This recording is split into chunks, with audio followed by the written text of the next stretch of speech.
As a faction, Wood Elves have always been one of the best at taking advantage of unusual terrain types, and even in seemingly a disadvantageous situation, they can still definitely try and tilt things in their favor. We're taking a look at another replay from Shetland Apache today, and he's got the Wood Elves, of course. A couple of Deepwood Scouts up here on the objective here on Conquest on Glacial Lake. Fairly small map, fairly restricted.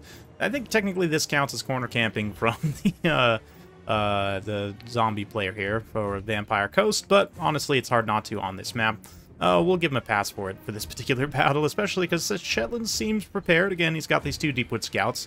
He's got Dryads scattered all over the place with Wild Riders as well. Looks like some Glade Riders. One Sister of Thorn also. Spellweaver of Shadows. Very interesting choice. Some Dryads, Winterheart Guards, and notice the deployment here. So he's got the two Skirmishers here, looking to potentially like pull some units out of range. He's got this force over here that can potentially flank around this pit of chaos and try and apply some pressure here. And then if we look at the Vampire Coast army, they've gone pretty heavy with the deck gunners. Got two of them, plus the regiment around Shade Wraiths. We've got some Scurvy Dogs to help protect as sort of mobility. Shore up whatever gaps develop. Rotting Prometheans, a couple of them as well for some heavy support. Plenty of deckhands protecting with some pistol mobs as well.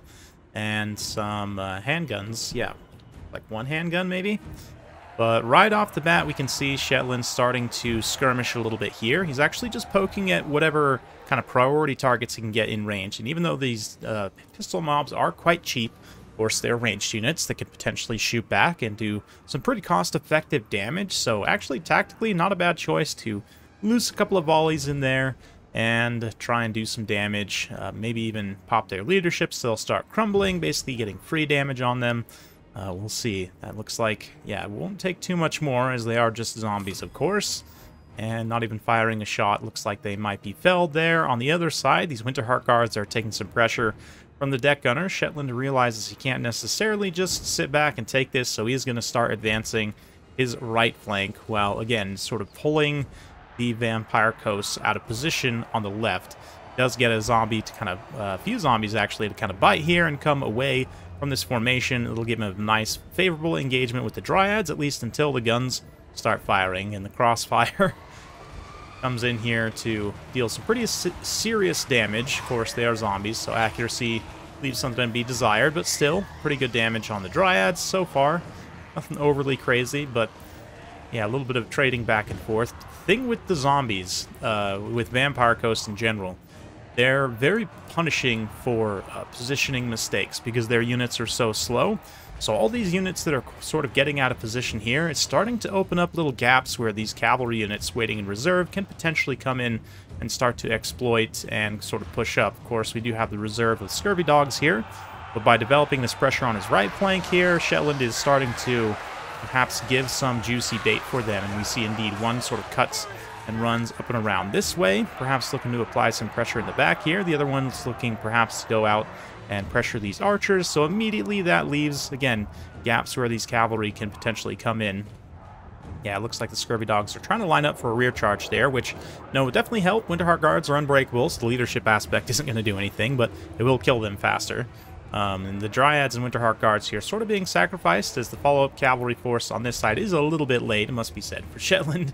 The support echelon there not really getting home in time really to save those units, but Winterhearts, of course, at least are unbreakable, so they'll still hold position for the time being. And yeah, this Dryad, again, pulling these zombie units out of position. Now there's just the one spear here to protect all these missile units in the center.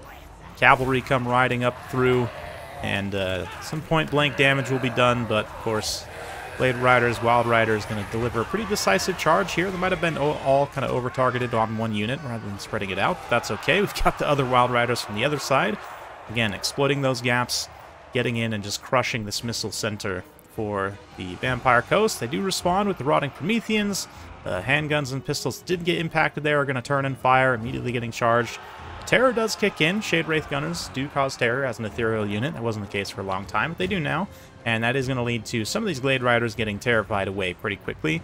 But the Wild Riders doing just fine. Didn't take too much damage there. We've got one more unit still flanking up and around here, while the Sisters of Thorn came in to actually help win this melee engagement with some of their debuffs, I'd imagine. Yeah, they used that Curse of Onrare to try and swing that engagement, and we're able to, along with the poison javelins they carry. So looking pretty good there.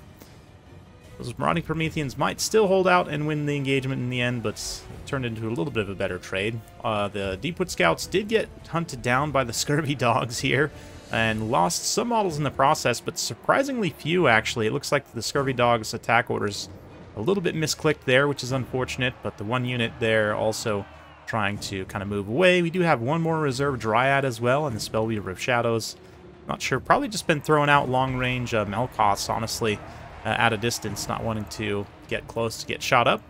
But the Wild Riders pull back here from the center. Some of the zombies do manage to survive, but pretty serious damage was done to this missile core here. And again, more and more units being sort of drawn away from the center of the Coast Army. The more units that sort of go into this no man's land or into the Wood Elf territory are going to be more or less sacrificed. Like this Erotic Promethean out here in no man's land is definitely not in for a good time if it gets engaged by these Eternal Guards. That's going to be a very ideal engagement for those low-tier, anti-large, armor-piercing spears.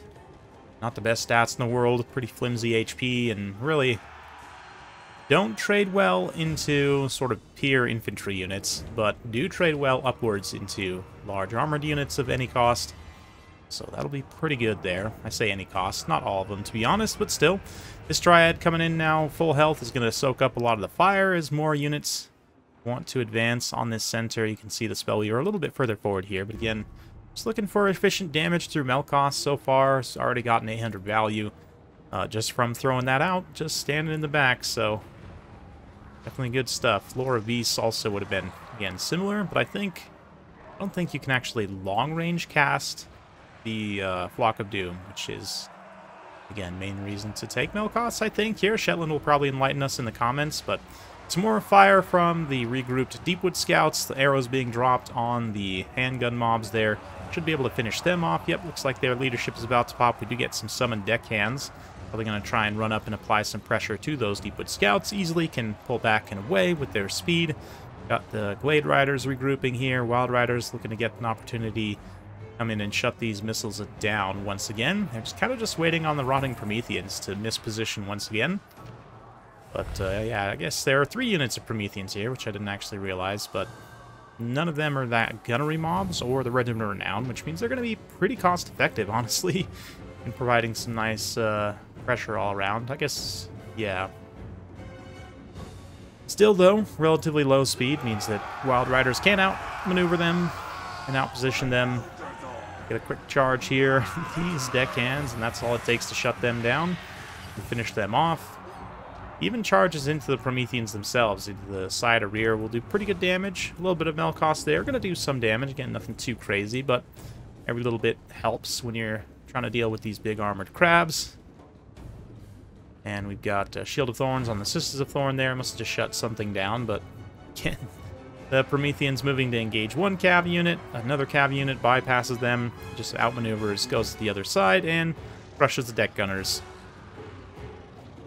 So some pretty nice work being done here by Shetland to pull his opponent's formation apart really since the beginning and kind of just slowly work them down very patiently over time. And it's definitely starting to tilt in his favor. At this point, he probably could try and snipe the Vampire. I don't know. The Deepwood Scouts do have the accuracy to do it. I'm not sure if they actually have enough ammunition to finish him off, but he's right now running in some Dryads to just kind of fight in melee. May want to actually conserve some of this ammo to make sure he can finish off the Prometheans, but let's see. The Wild Riders are going to get an engagement. Let's see what they can do. Nice rear charge in here. Glade Riders also following up, just smashing the zombies that were in support. They are zombie handguns, and while it looks like they have bayonets, they don't actually, like the Black Spot, right? Even the Black Spot would probably struggle in an engagement like this just because they really don't have the melee stats to stand up. And you can see the leadership starts to pop for these Prometheans and those ones too, even though they have quite a bit of HP remaining. Just, yeah, poor undead leadership, especially with their heroic support far, far away. Another zombie summon being pulled up here. Black Periapt gonna keep the Winds of Magic up for the Admiral. But, yeah, let's see here. Looks like Shetland just advancing his bows, trying to make sure he can just finish off everything else and maybe just kill the Admiral with army losses, which is certainly a valid way to do things. I mean, Wild Riders also, given how many there are in a surround, with their charge bonus active especially, should be just enough. I say just enough, just fine. More than enough, to be honest. We'll see. But, yeah, a few more volleys from the Deepwood Scouts landing there, helping to speed the zombies passing, and this whole pocket pretty much now getting shut down and crumbling.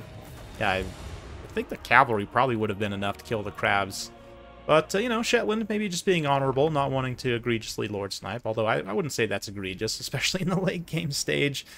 And, you know, no shade, but especially considering what how the Vampire Coast deployed, although, again, given that map's on ladder, almost impossible really not to corner camp, given the smallness of it, but Shetland still was able to perform just fine. Deepwood Scouts, even though they didn't get a lot of raw value, did get a high number of kills, and again, tactically, just to be able to draw those zombies out of position and then help the rush kind of get in there. 10,000 damage dealt and over 100 kills each as well. I mean, again, you got to clear through that chaff with something, so tactically quite nice to see. The cavalry came in. I didn't even realize one of them was Stag Knights instead of Wild Riders. That's on me, but they were able to perform just fine regardless. All of them, nice to see.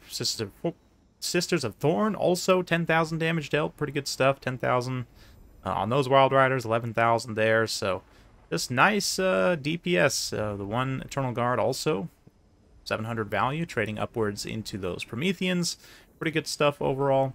Definitely a fun one. Hopefully you enjoyed that. I know I sure did. So if you like this sort of content, be sure to like and subscribe. Hit that bell notification button. Every time I upload a new video, you'll be notified. Thanks again. We'll see you next time.